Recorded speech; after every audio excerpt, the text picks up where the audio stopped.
Brother D. Roy Cruz here, your life applications officer. I'm going to put this on Area of 1.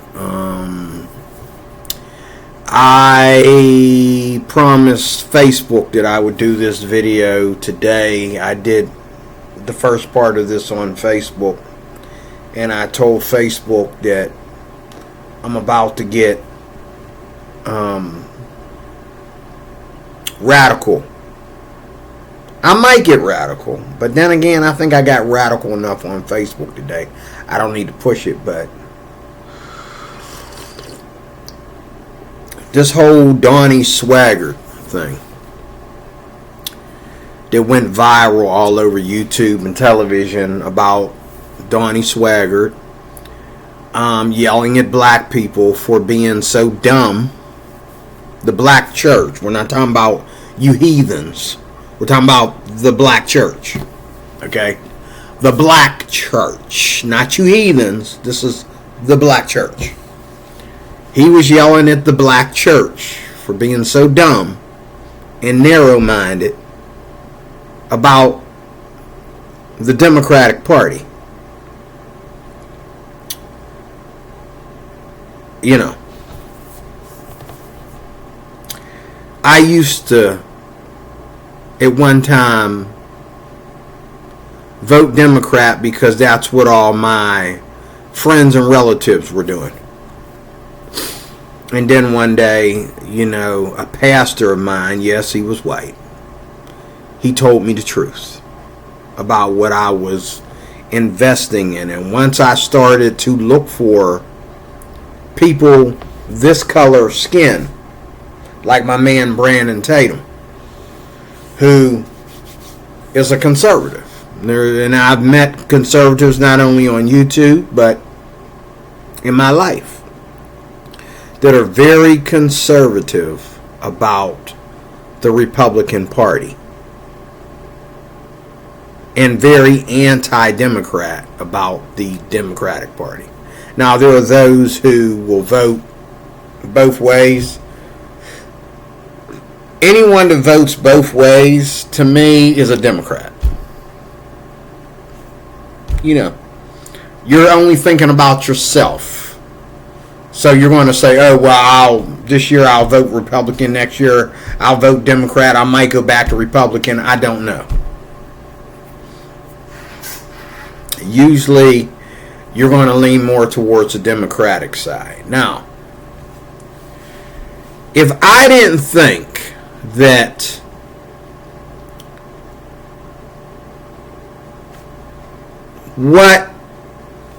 if I felt that what goes on in the White House, number one, put my life in danger or disturb my peace. If I wouldn't care about who's voting for what. Let me be selfish for a minute. If I didn't think that who I vote for determines who might break into my house,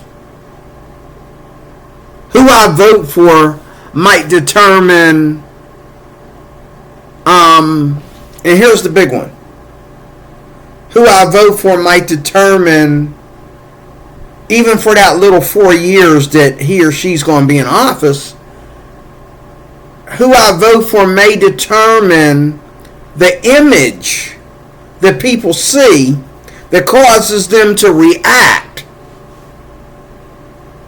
Just like just yesterday, I saw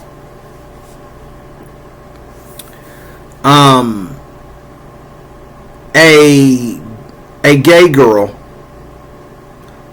with her gay girlfriend go out with some, well, I should say it like this, some people that I know invited a gay girl to go out on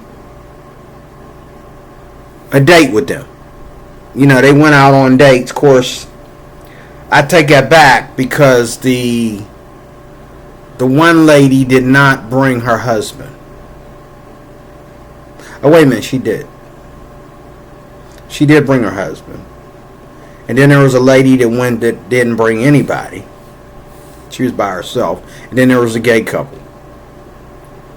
My problem is,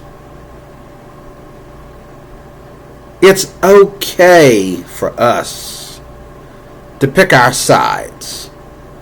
It's okay for us to flock with those that we understand.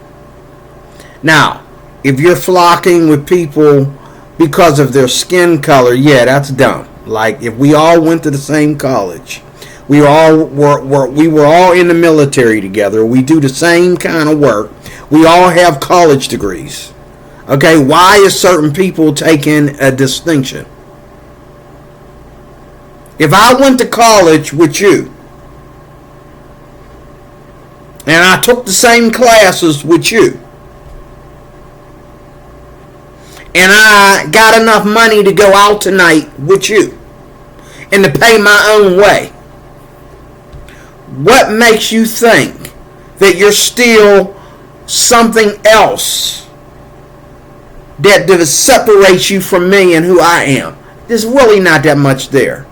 If I come from a black family that grew up in the ghetto, but I decided to go to college and better myself, and I met white people in college, and I wanted to be around them and see what it's like on the other side.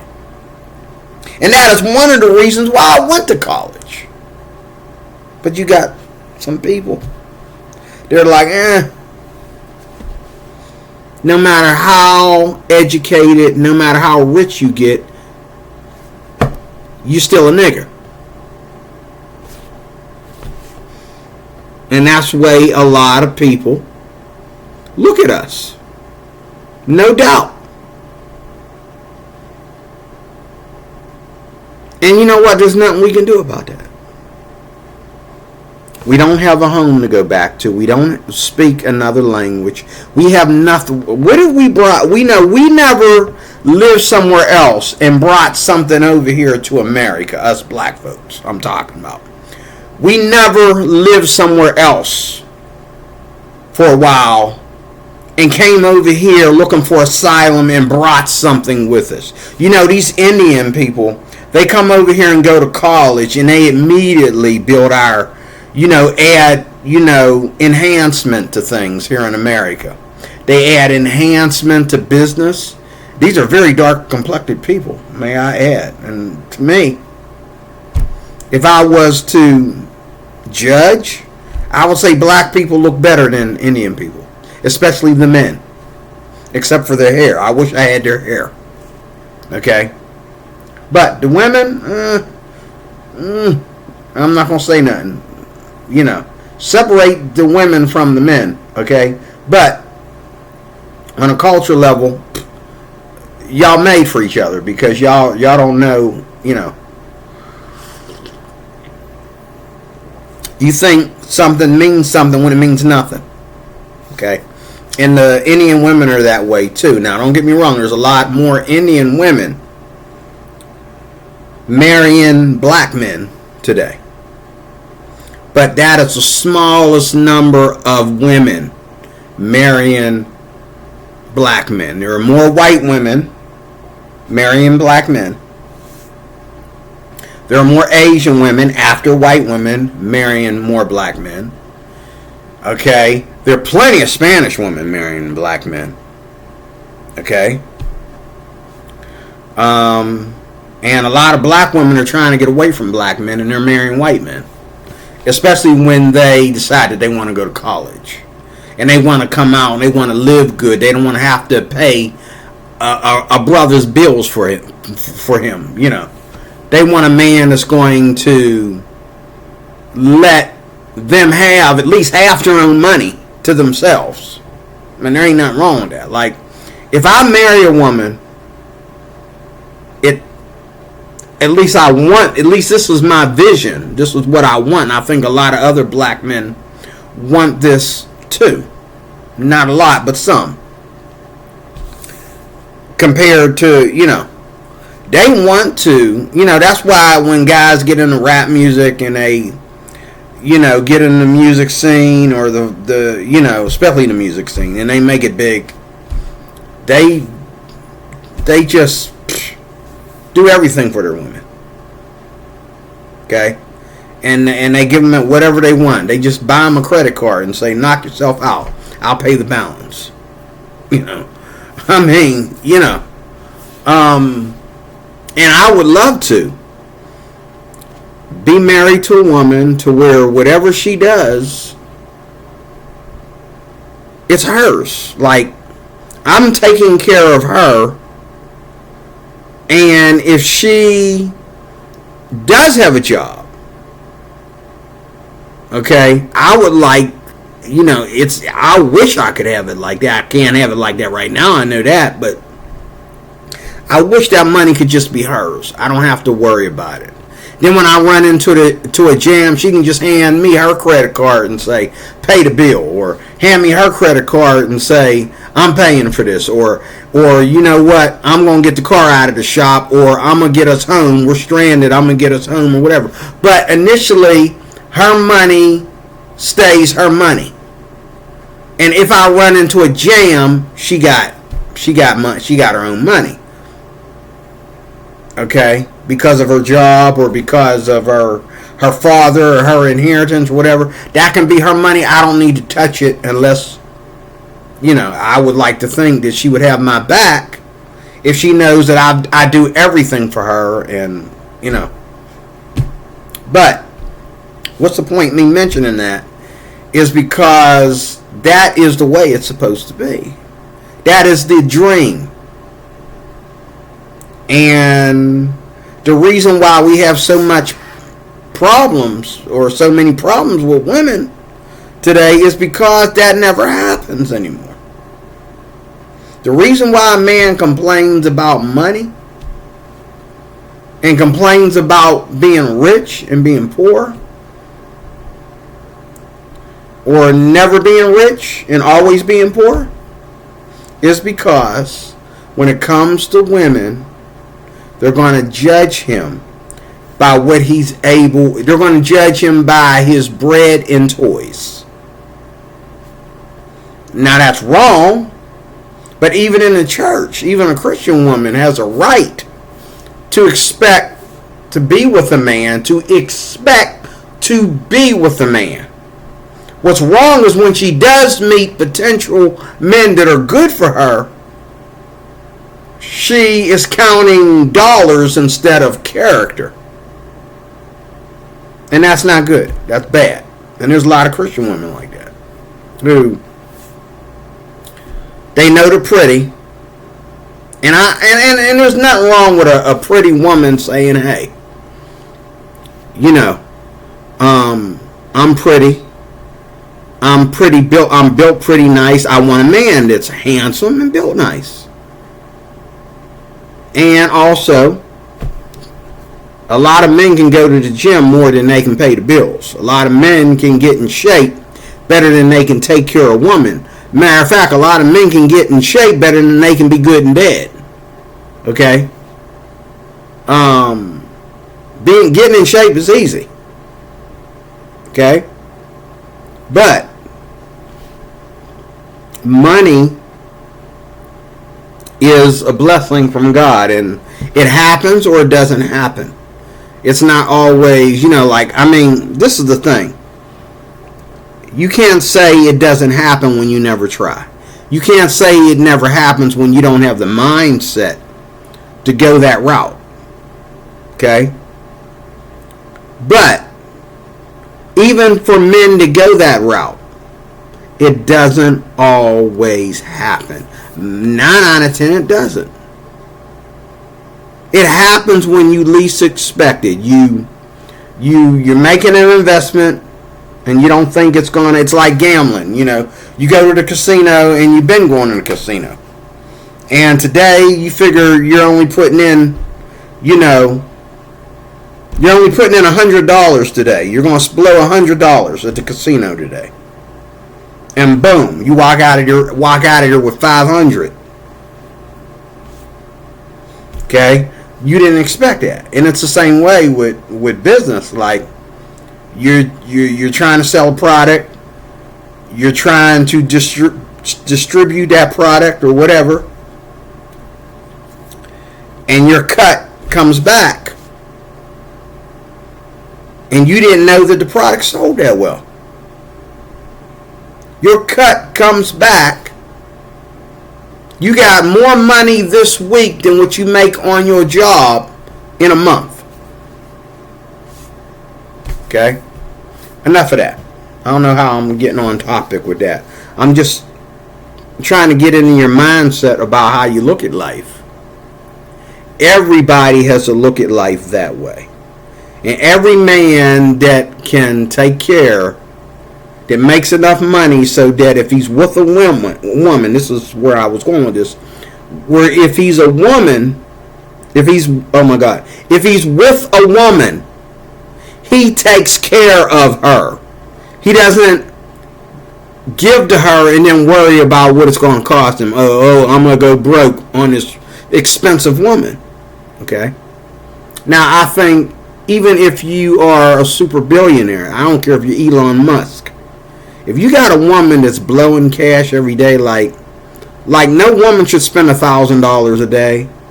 No woman should spend $1,000 a week.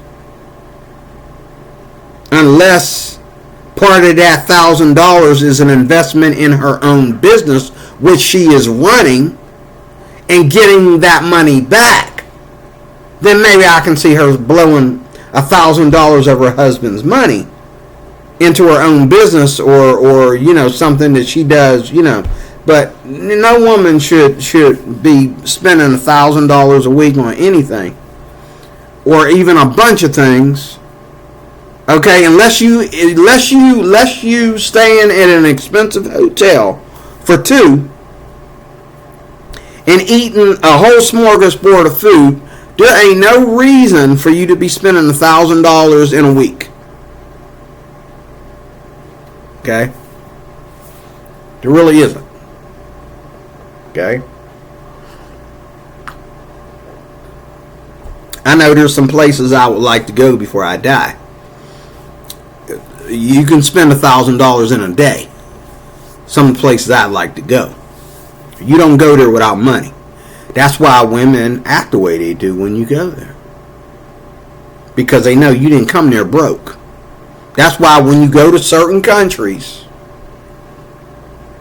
even in certain states, if you go to certain cities in certain states, and you're staying there at a hotel, or you buy an apartment there, or whatever, immediately people flock to you, or they find it easy to connect with you.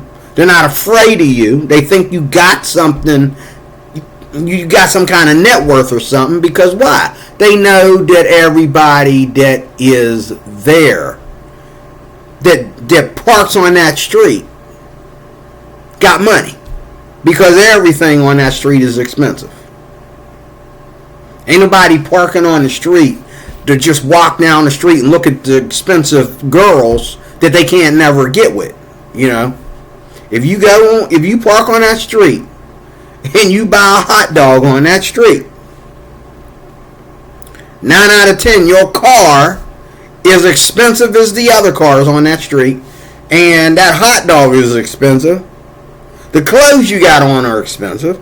I'm just saying. People know. Rich people know their own people. Wealthy people know their own people. Poor people know their people. But please understand that rich and poor has nothing to do with character. Your character is who you are. You're not your money. When people say stuff like, oh, his net worth, go F yourself. No, you have no right to talk about anybody like that. Nobody's net worth matters. I ain't voting for Trump because of his net worth, because I'm not getting anything back from it. You ain't making me rich. I get paid to vote for him.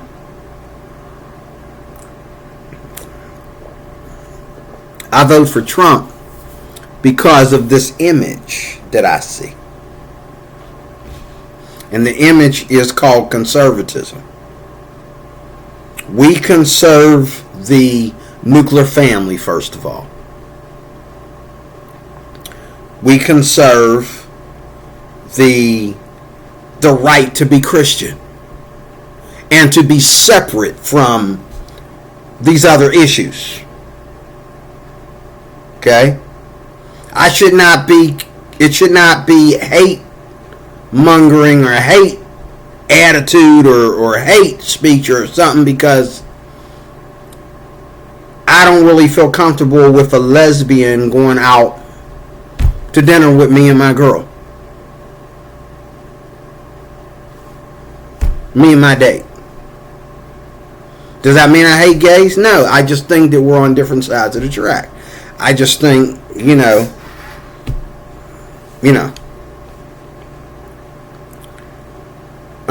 just like, for example, eventually it's going to turn, something's going to happen. And it's usually word of mouth. It's usually weird ideas or something, and you just like, I don't think I want to hang out with them. But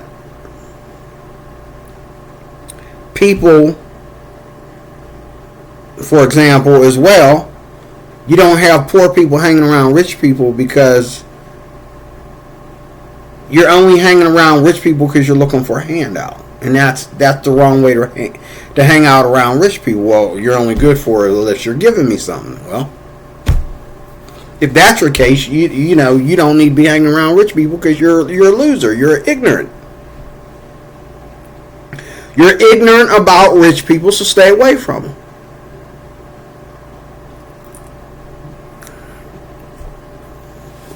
But if you think Kamala Harris, is walking away from this with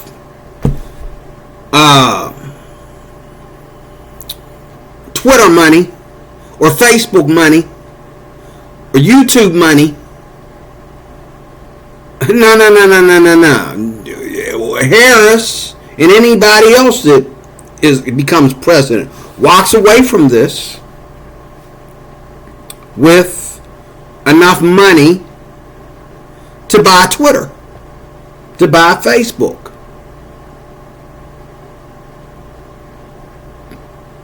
To compete against Elon Musk. You can compete, that don't mean you're going to beat him. God help you if there's a lawyer involved, because you're going to lose. You cannot afford to pay the lawyer.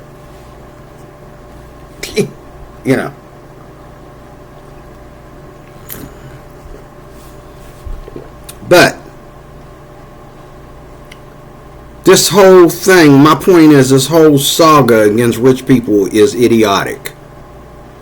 Everybody wants the American dream. Oh, it's okay for you to have it.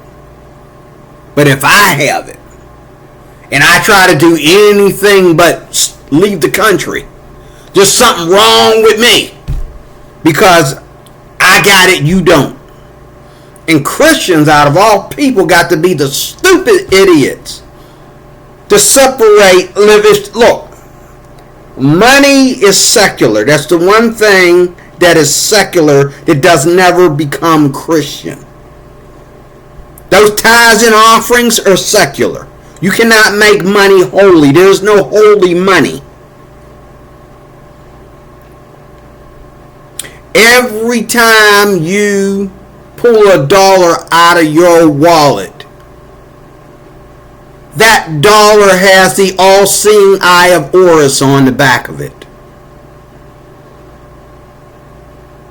It says, "In God we trust," on the back of it, over top of the seeing eye of Horus, inside the pyramid. Okay, so it's either Christian, and everything on the dollar is Christian, or everything on the dollar is pagan, even the part that says, "In God we trust."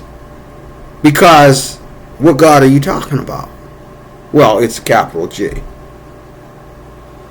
But whoever came up with the artwork on the dollar didn't understand that biblically we are supposed to keep these things separate. Okay? But when you pull a dollar out of your pocket, or when you pull a dollar out of your wallet, you are dealing with the world. You are connected to the world system. If you got money in your house, if you got a bank account, then you can turn that money into cash. You can turn, you can turn your credit card into cash money, or you turn your bank account into cash money and take a withdrawal, and they're going to give you green cash. Your relationship with the bank.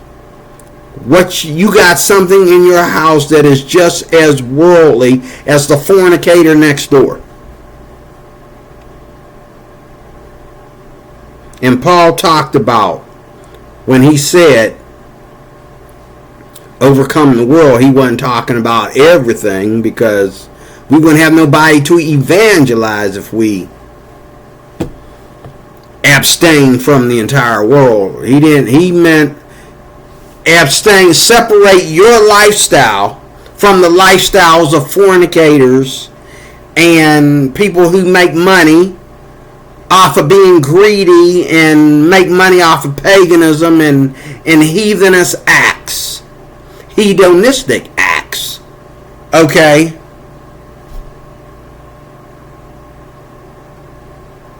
Stay away from the fornicators and adulterers. That naturally, without even being said, includes homosexuals. Now, Christians are supposed to be separate from the world, except for two things: evangelism and the fact that we have to support ourselves with the same seeing eye of Horus, with the hypocrisy of somebody putting on the top, "In God we trust." We have to live off of that, as well as all of our people that we work with, that we go to college with, that we get in an Uber with, whatever. We are some way connected because of that money. Okay? And money in America is like water. Nobody lives without it. Poor people don't live without it. Homeless people don't live without it. Rich people don't live without it.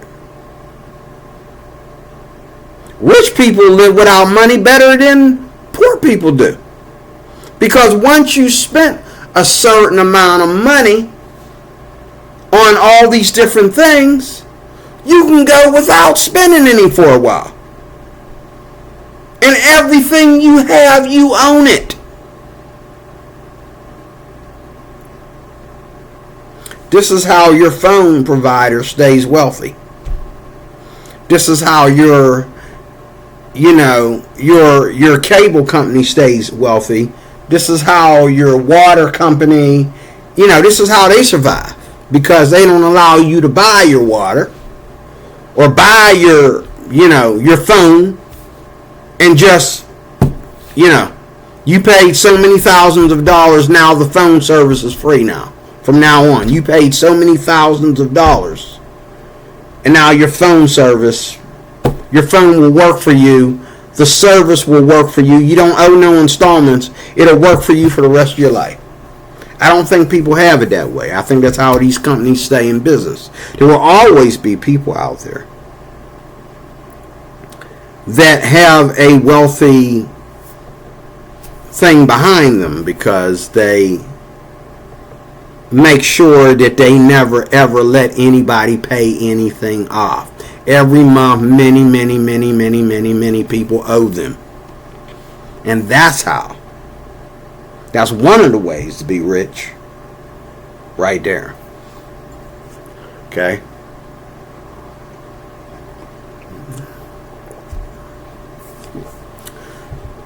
And that's what passive income is. Passive income is when, no matter what, You do or don't do, you got money coming in every month. That's passive income. All of us, especially when you get my age, you should have passive income. I think people that are young should spend a certain amount of time working because somebody has to do it. Between me and the younger person, who should do it? The younger person should do it. So I think before young people should be taught to be wealthy, but they should have to, by law, work for a while before they receive their parents' inheritance to be rich or whatever. At least graduate from high school and then share your inheritance with your parents. Like, then, at least work at McDonald's for a month. At least, go out and get a job digging ditches or doing landscaping or something. At least for, so many months, maybe a couple years or something. Get yourself sweaty and itchy. Get stung by some bees. You know what I'm saying? Get dirty. Get your hands dirty. Get your body dirty. Know what it's like for the rest of society that is so-called beneath you or doesn't share in the blessing that you're receiving. Know what it's like. Know what it feels like. Then say, Dad, I'm ready. And I got no problem with that. How did I get on this? Donnie Swaggart, the son of Jimmy Swaggart,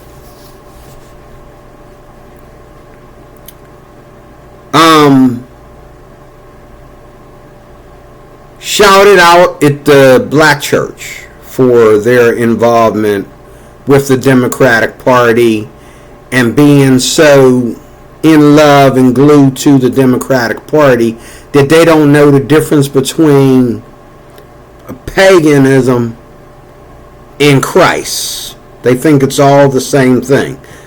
Like the dollar. They think it's all the same thing. It's not. The Democratic Party is not really a party anymore. I don't know if you realize that or not. It's not really a party. And Republicans are not investing in the Republican Party the way they used to.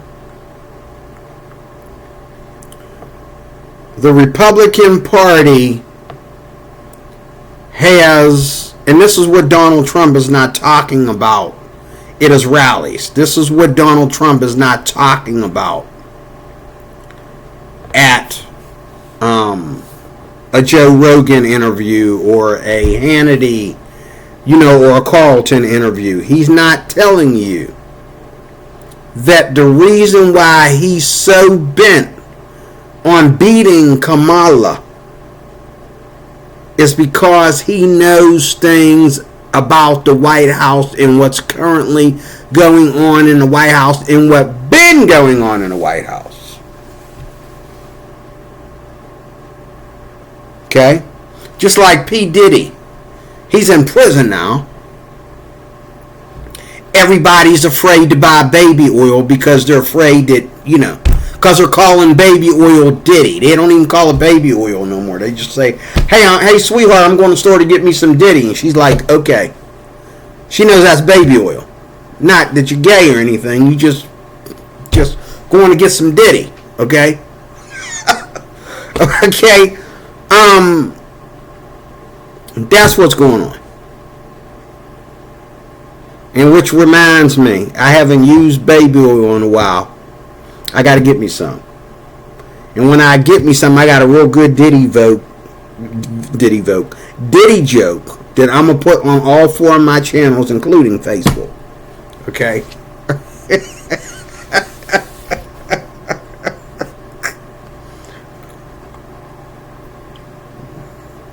But I gotta get me some Diddy. This weekend coming up. I haven't used any for a while. I use it for everything. I use it for cleaning. I use it for my shoes. I use it to I use it on wood and stuff. Try it sometimes. I used to clean, I use it like you use Murphy's oil soap. It's good for your shoes. It's good for, it's good for your laundry. There's a lot of different things that baby oil is good for. And my mama and my grandmama, long before Diddy ever became a pervert, okay? I think I'm older than Diddy. Long before Diddy.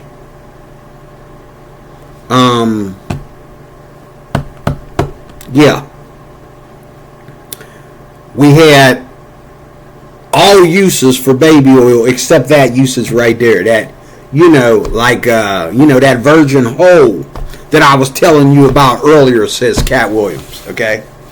We had other, reasons for baby oil other than some Justin Bieber something that happened at a Diddy freak off,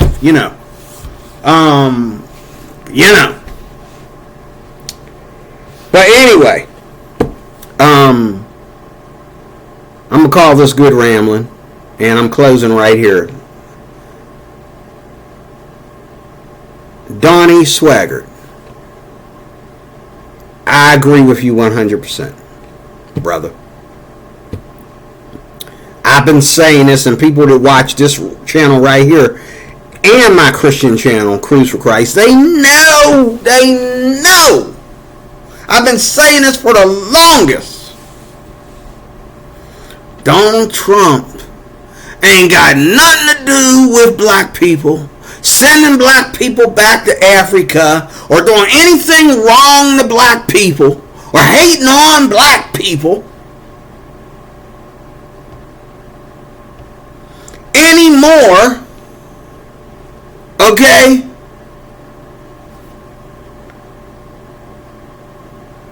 What can I use as an example? Okay? Any more than Hawaii has anything to do with white people. That's why it's called Hawaii. Hawaii, white people just have to be the rich ones that are there. I said this on Facebook today. White people just have to be the richest people in Hawaii, but it's called Hawaii. Let's start there. Africa. Yeah, the richest people in Africa are white people. And what I didn't say on Facebook earlier today was that's because they're working.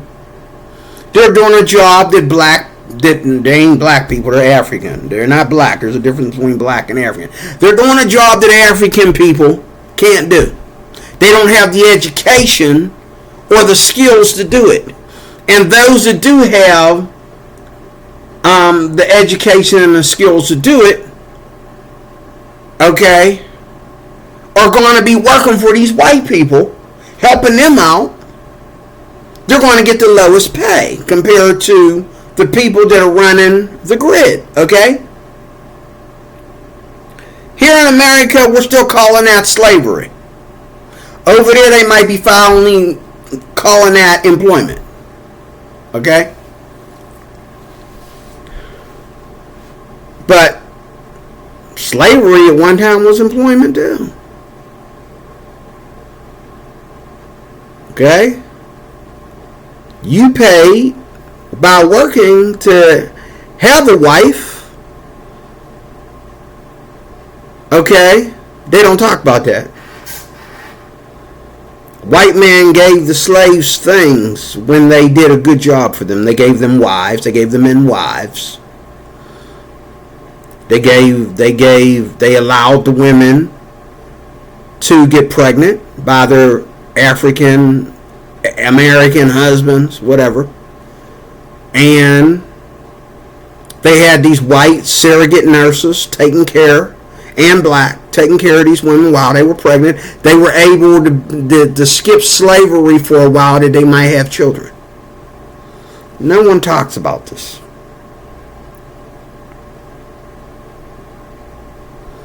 But the thing is, Donnie Swaggart said what he had to say, and he said it I can't hate the man because he said what I'm saying.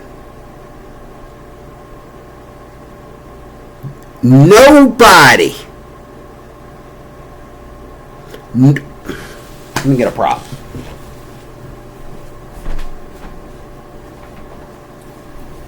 Nobody that believes in the holy book,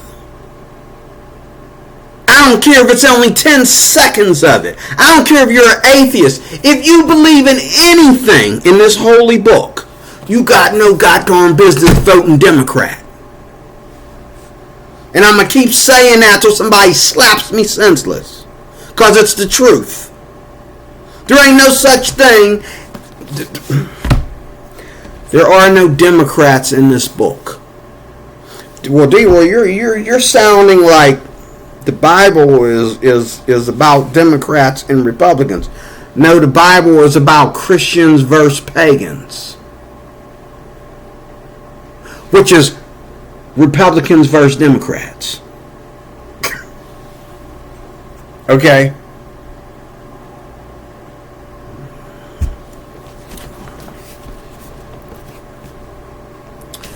Nobody that reads the good book and believes what it says. Do we need to retranslate the Bible and start putting the word Republican and Democrat in the Bible so you can get this in your thick skull because you don't understand how much this has to do with politics? It has a lot to do with politics. You know why? Because they're putting people's moralities and immoralities in politics. Black folks. They're putting what you do with your libido in the White House. And Bill Clinton, and that was the last time I was a Democrat, Bill Clinton made sure he left his jizz on her dress to show you of what they support.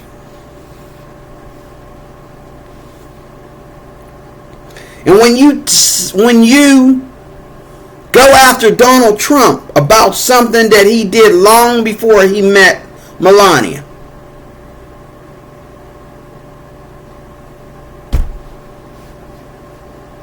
you're not only hurting Trump, you're hurting his wife too, to bring that up. But this is how ignorant. This is how ignorant. Now Trump, he did it too because he did it in self-defense, but that doesn't justify it. You say something to me, I'm not going to put you down as a man in front of your wife. You sit there and tell me, you know, I've seen guys go after me about my height and all like that. And I was tempted to say, well, at least this little midget ain't cheating on his wife like you do. I meant to say that right in front of his wife. But I wasn't going to do him like that because we'd have been swinging. You know, because he's busted. But you got the nerve, okay, to be capping on me, trying to show off for your wife that you're cheating on. I should tell her.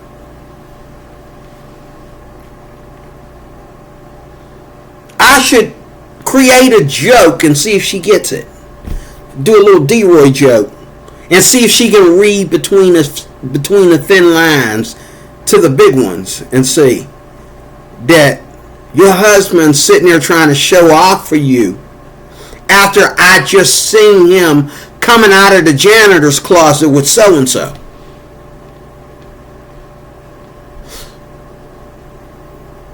Why don't I get so-and-so to come over here and join this conversation? Oh, so-and-so made sure, he made sure too, that she's off the property. Ah, I see. So it's just me making up stories. You made sure of that before you went to talking trash. Yeah, Kamala.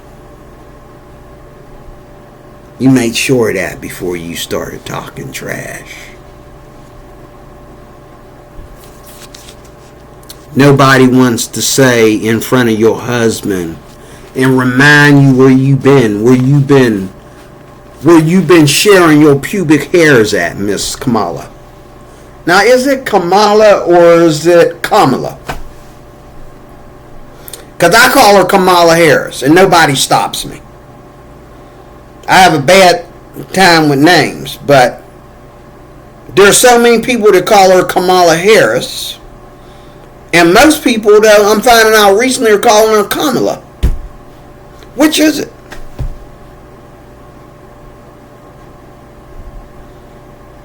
I call her Kamala, and nobody stops me. But there's a lot of people, especially white people, that call her Kamala. Or is this black folks just being Ebonics again, or what's going on? I like to know what her real name is. But black folks have no business, first of all, if you're a Christian,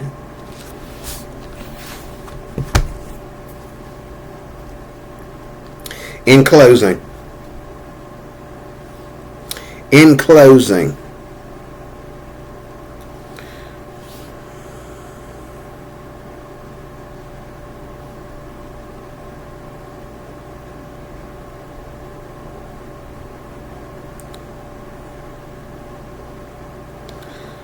1 Peter 2:9.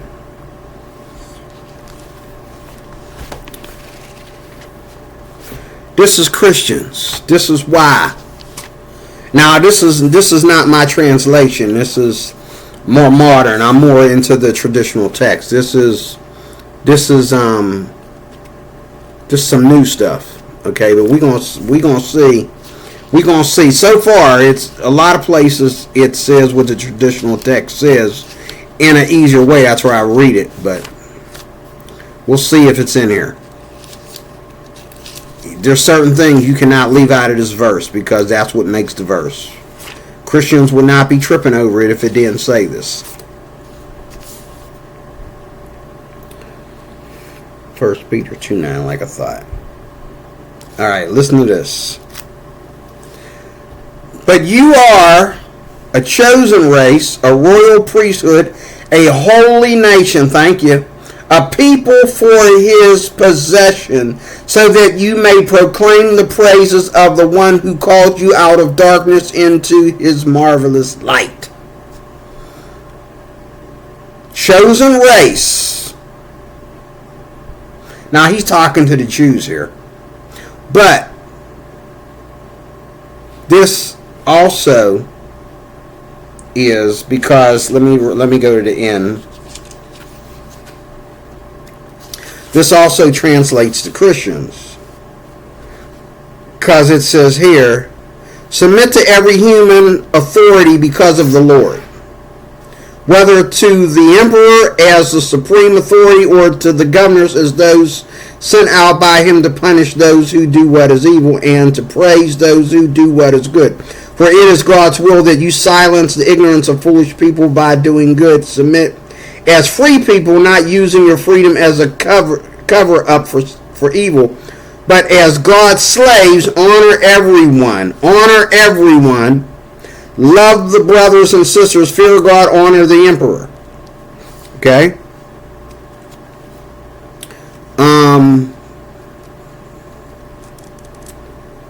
Dear friends, I urge you as strangers and exiles to abstain from sinful desires that wage war against the soul. Conduct yourselves honorably among the Gentiles, so that when they slander you as evildoers, they will observe your good works and will glorify God on the day he visits. Okay, so what he's saying here is, now, and it says, now you have received mercy, and of one who called you out of darkness into his marvelous light. Once you were not a people.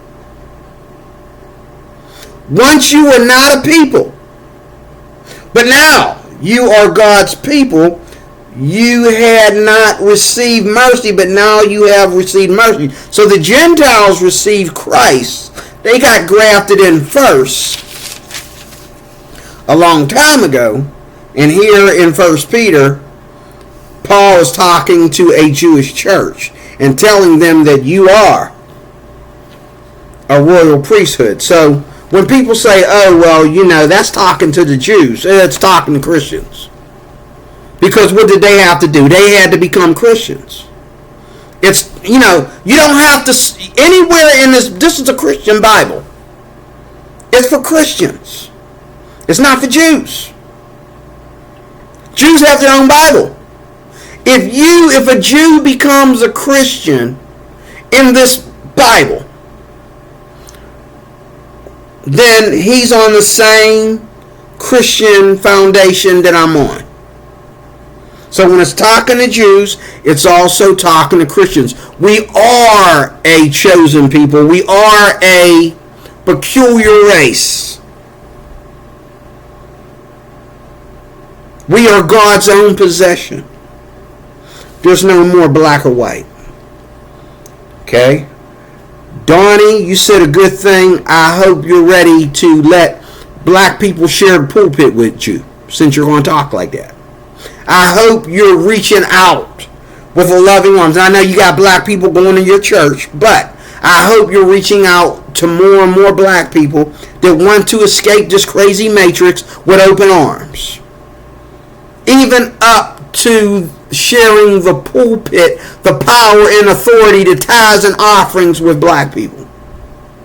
Are you ready to do that, Donnie? Because in their mind, just like they think of Donald Trump, they think of you. They think you're high and mighty. For whatever reason they think in that garbage, I'll never understand. They thinking you high and mighty. Okay? You're a slave trader coming from a family of slave traders looking down on looking down on black people and claim that they need to get themselves right like you used to claim back when they were slaves.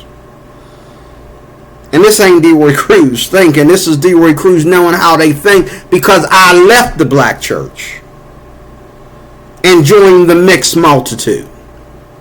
I left the ghetto and decided to live around the mixed Americans. Okay? I only live in black neighborhoods when I'm homeless, which I've been homeless 4 times. I only live in black neighborhoods when I can't get up on my feet. When I moved up here, this was a predominantly white neighborhood / Indian. And then these Indians wanted to move on, and so they gave their account to someone else that was white, okay, who didn't really care as much as they did about what kind of people they letting up here, okay. Then now they moved the account to someone a 3rd time who's Indian that don't really care. But the number one landlord, the main lady's white. Well, actually, I think before it became this, it was Indian again. And then now it's white. And all this time I thought it was Indian again. Actually, it's white people, one white lady that runs this outfit, and she has allowed, because of the pandemic, she has allowed things to go on up here. But now what she's doing is she's trying to make it hard for, people that are minorities, so to speak, up here. She doesn't give them the breaks that they need, that we used to get when we first moved up here. She doesn't give them breaks anymore because she's trying to make this the predominantly white neighborhood like the rest of the neighborhood it's already in. And I don't mind predominantly white, but don't profile people. Don't profile people. Okay? I don't mind predominantly white, just don't profile people. That's wrong. Don't profile people, and if you're going to give breaks to the white people to live up here, you got to give breaks to the blacks and the Spanish and the Indian and everybody else up here. And matter of fact, they were here before you, sweetheart. They were up here before you. The Indians took over this twice before your white behind decided to come up here and be all hardball. Okay? We were in when I first moved up here, it was ran by Indians and the majority was white. Then the pandemic, and then now this. And now you're trying to make up for the pandemic by evicting all these different people, or threaten to evict them. And a lot of people, as soon as they, they walk up to the office, they don't even try. They just leave. They just pack up and leave. And I believe they're loving that. And I'm starting to see, and I would love to see more white people move back in here. We're starting to get different people in here. That's good. But in closing, you can look this up. Donnie Swaggart yells at the black church. It's on YouTube. And I agree with him. Black people need to get their head out of their butt and vote Republican. Forget about that racial bullcrap. It was never the Republicans that put your butt in slavery in the first place. It was the Democrats. And everything that has depressed black people all these years has been Democrat. How dare you be this stupid and call yourself a Christian? Enough said. God bless you. 1 hour is enough. God bless you. Thank you for watching. I will see you soon with more. Okay.